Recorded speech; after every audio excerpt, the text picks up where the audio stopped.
ఓం సాయిరామ్ సమర్థ సద్గురు సాయినాథ్ మహారాజుకి జై. సాయి భక్తులందరికీ నమస్కారం అండి. మన బాబాగారి దయ వల్ల మనందరం బాగుండాలి, సంతోషంగా ఉండాలి అని చెప్పి మనస్ఫూర్తిగా కోరుకుంటూ ఈరోజుటి వీడియో స్టార్ట్ చేస్తున్నాను ఫ్రెండ్స్.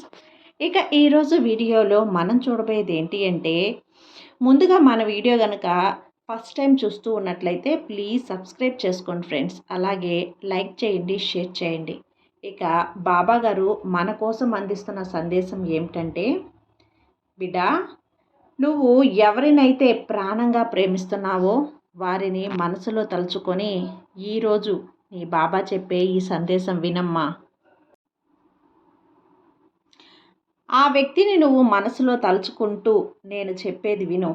నువ్వు ఎదురు చూస్తున్నటువంటి, నువ్వు ప్రాణంగా ప్రేమించే వ్యక్తి గురించి నీ మనసులో ఎటువంటి ప్రశ్నలు ఉన్నాయో వాటికి కూడా సమాధానం నేనే చెప్తాను బిడ్డ. నీ జీవితం ఎలా ఉండబోతుందో నేను చెప్పే ఈ మాటల ద్వారా నీకు తెలియచేయాలని అనుకుంటున్నాను. నీ ముక్కు మీద నీకు కోపం ఉంటుంది బిడ్డ. నీ చుట్టూ ఉన్నవారు నిన్ను ఎంతలా ద్వేషిస్తున్నారో, వాళ్ళ వల్ల నువ్వు ఎంత బాధపడుతున్నావో కూడా నాకు తెలుసు. వారందరికీ బుద్ధి చెప్పే రోజు అతి త్వరలోనే ఉందమ్మా. నువ్వు ఎలా అనుకుంటున్నావో నీ బాబా ప్రతిరోజు కూడా ఇలానే చెప్తున్నారు కదా. కానీ ఈ జీవితంలో ఏది కూడా నెరవేరటం లేదని నువ్వు చింతించవద్దు తల్లి. నేను ప్రతిసారి కూడా నీ మనసులో ఉన్న బాధని కరెక్ట్గానే సమాధానం చెప్తున్నాను. అంటే నువ్వు నన్ను అర్థం చేసుకోవాలమ్మా. నువ్వు చెప్పే ప్రతి మాట కూడా నేను గమనిస్తూనే ఉన్నాను. ఎప్పుడు కూడా నీకు తోడుగా, నీడగా ఉన్నాను. నువ్వే నన్ను అర్థం చేసుకోవాలి బిడ్డ. నువ్వు అనుకున్న కోరిక నెరవేరటం లేదని నువ్వు బాధపడవద్దు. నీతో నేను ఉన్నాను కదమ్మా. ఏదైనా సరే కష్టంగా అనిపించినా నీకు అది కష్టమే కాదమ్మా. ఎందుకంటే నేను నీ ముందున్నాను కదా. నేను చెప్పినట్లుగా చెయ్యి, నీ జీవితం అంతా కూడా మంచే జరుగుతుంది. నీకు కోపం చాలా ఎక్కువగా ఉంది. నువ్వు ఎవరినైతే ఇష్టపడుతున్నావో, ఎవరినైతే ప్రాణంగా ప్రేమిస్తున్నావో నీకు తెలియకుండానే నీకున్నటువంటి ప్రేమ వల్ల నీ మనసు వారి మనసుకి ఇంకా ఇంకా బాధ పెడుతున్నావు.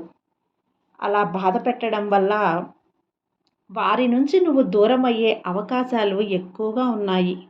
వారిని కూడా ఇలానే అనుకుంటున్నారు. ఎందుకంటే నీకు దేనికి ఎక్కువగా కోపం? ఎందుకు అంత కోపం వస్తుంది? ఎందుకు తల్లి ఇది ఇప్పుడు ఇంతలా కోప్పడుతుంది అని చాలా బాధపడుతున్నావు. ఎందుకంటే దీనికి ఎక్కువగా కోపం ఎందుకు చెప్పు? ఇది ఇప్పుడు ఇంతలా కోపడుతుంది అని రేపొద్దున మాకు వివాహం జరిగిన తర్వాత కూడా మా మధ్యలో గొడవలు వస్తాయేమో అని చాలా బాధపడుతున్నారు కదా. కాబట్టి ముందుగా నువ్వు కోపాన్ని తగ్గించుకుంటే మీ మధ్య ఉన్నటువంటి ఆ బంధం అనేది మరింత బలపడుతుందమ్మా. మీ ఇద్దరి మధ్య కూడా అర్థం చేసుకునే బంధం ఉంది. ఏం చెప్పినా సరే కరెక్ట్గా చెప్పినా అది వాళ్ళకి నచ్చదు. ఎందుకంటే వాళ్ళు ఏది చెప్పినా సరే ముక్కుసూటిగా చెప్తారు. వాళ్ళు చేసేది తప్పు కాదు కాబట్టి నువ్వు కరెక్ట్గా చెప్పినా సరే నచ్చదు వాళ్ళకి. అందుకే తల్లి, నా మీద నమ్మకంతో, భక్తి శ్రద్ధలతో, ఓర్పు శ్రద్ధలతో ఎదురు చూస్తూ ఉంటే నువ్వు ఏదైనా కోరుకుంటావో అది నిన్ను వెతుక్కుంటూ వచ్చేలా చేసే బాధ్యత నాదమ్మా. నీకు నా అనుగ్రహం ఉంటుంది. మీ ఇద్దరి పెళ్ళి పెద్దల అంగీకారంతోనే జరుగుతుంది. కాబట్టి ఎట్టి పరిస్థితుల్లో కూడా నువ్వు భయపడవద్దు. నీ సాయి తండ్రిపై భారం వేసి అంతా కూడా నేను చూసుకుంటాను. మరి నన్ను నీ పెళ్ళికి పిలుస్తావు కదా. నువ్వు పిలిచినా పిలవకపోయినా పెళ్ళి పెద్దగా నేను వస్తాను.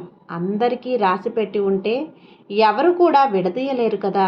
మీ ఇద్దరిది ఎన్నెన్నో జన్మల బంధం కాబట్టే మీ ఇద్దరిని ఎవరూ కూడా విడదీయలేరని గుర్తుంచుకో. ఇకనైనా సరే నీ మనసులో ఉన్న ఆందోళనని, భయాన్ని పక్కన పెట్టి నీకిష్టమైన వ్యక్తితో సంతోషంగా, ఆనందంగా జీవించమ్మా. ఇక నుంచి నీకున్న కష్టాలన్నీ తొలగిపోతాయి. నీ వాళ్ళు, నీకున్నవారు ఎవరు మంచివారు, ఎవరు చెడ్డవారు, ఎవరు మోసం చేసేవారు, ఎవరు ఆదరించేవాళ్ళు ఒక్కసారి కళ్ళు తెరిచి చూడు. అప్పుడే ఎవరు ఎలాంటి వారు అనేది నీకే తెలుస్తుంది. ఇంకెప్పుడు కూడా వారి చేతిలో ఓడిపోయే అవకాశాన్ని నువ్వు తెచ్చుకోవద్దు. నీ జీవితంలో మంచి మార్పు వస్తుంది. ఇక నుంచి నీ కుటుంబంతో సంతోషంగా ఉండబోతున్నావమ్మా. ఇక నా ఆశీర్వాద బలం కూడా నీకు అందిస్తున్నాను. కాబట్టి ఇక నువ్వు ఎటువంటి చీకు చింత లేకుండా సంతోషంగా ఉండు.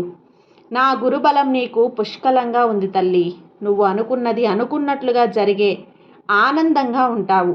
నువ్వు ప్రాణంగా ప్రేమించిన వ్యక్తిని నీ సొంతం చేసే బాధ్యత నాదేలే. ఆ వ్యక్తి నిజంగానే నిజాయితీగా ప్రేమిస్తే ఆ వ్యక్తి తప్పకుండా ఎక్కడున్నా సరే కలిపే బాధ్యత నాది బిడ్డ. ఆ వ్యక్తిలో ఏదైనా కోపం ఉన్నా, ఆ వ్యక్తితో నీ జీవితం బాగలేకపోయినా సరే కలపలేనమ్మా. అలా కలపలేనని నీకు ముందే నేను చెప్పలేను. ఈ సత్యాన్ని నువ్వు గమనించుకో బిడ్డ. ఏదైనా సరే నువ్వుగా ఆలోచించుకొని నువ్వు కోరుకున్న వ్యక్తి సరైనవాడా కాదా అని నీ మనసుకు తెలుసు కదా.